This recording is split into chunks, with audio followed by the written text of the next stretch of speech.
All right, hello and welcome to the video. This video is more about the fourfold penalty in the Bible for false accusation of a crime and how that ties into David and Bathsheba's adulterous affair and the murdering of Uriah. So, yeah, in the story of David and Bathsheba, of course, after David and Bathsheba have an affair while Uriah is going off in battle somewhere on the battlefield, um, David, uh, apparently a couple months later gets told by Bathsheba that she's pregnant, and so then David realizes he can't escape the fact that he's committed an affair, which in the Bible the penalty for adultery is death. He would have been put to death. Is supposed to be put to death if it gets known that he, the king, has had sex outside of marriage.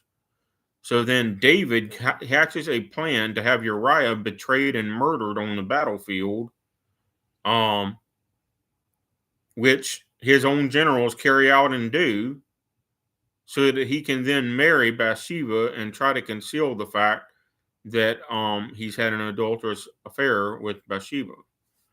At least as the story goes.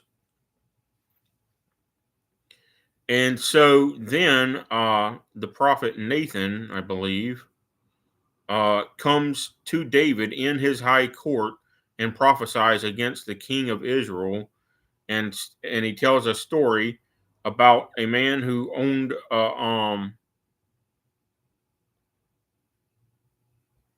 he tells a story that leads David to accidentally pronounce a fourfold penalty over himself.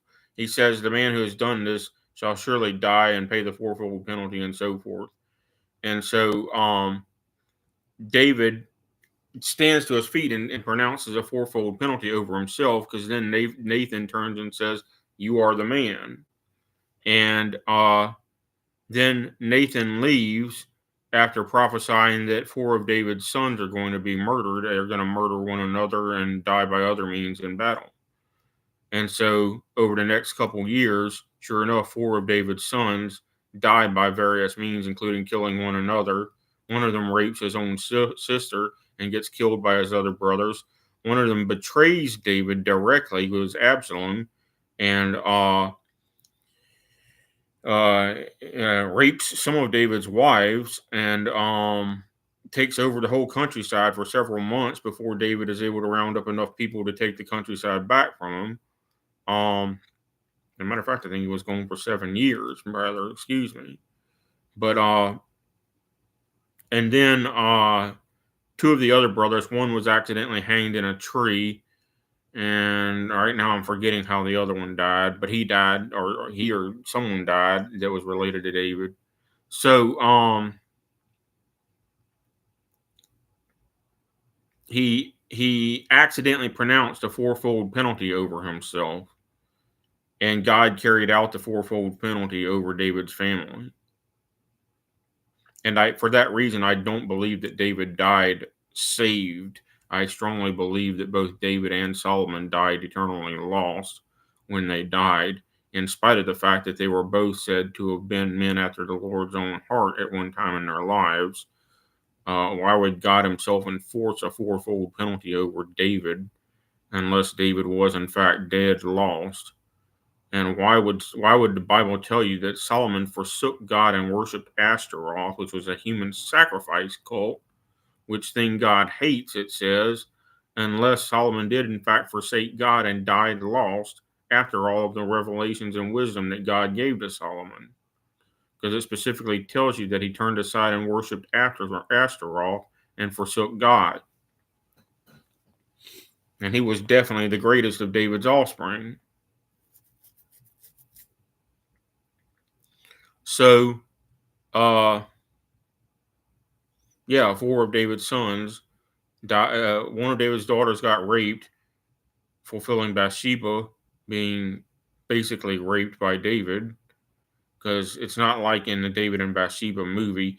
The Bible tells you that David saw her taking a bath on top of her husband's house, because he was on top of the palace looking where he didn't belong looking anyway, because that's where all women bathed back in those days.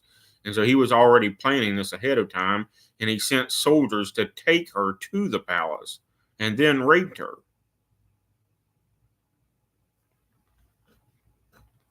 It wasn't just a regular adulterous love affair either.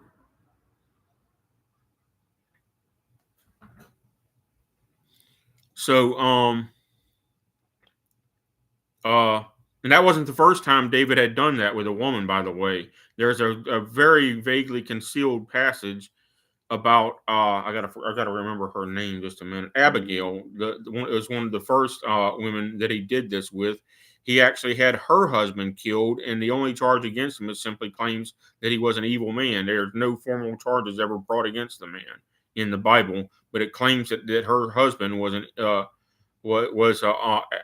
think his name was Abner, was an evil man, and it gives no context for whatever evil he supposedly did. And David has him put to death and marries Abigail, which is almost exactly identical to what he did with Bathsheba.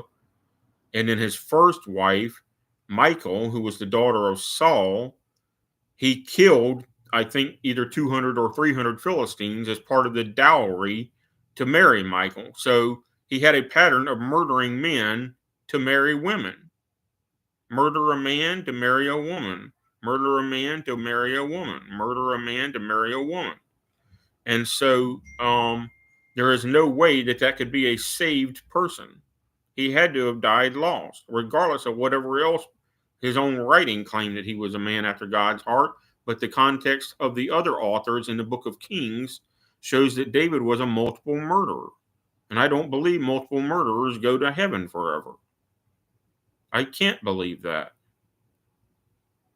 All right, I've made my point, I think.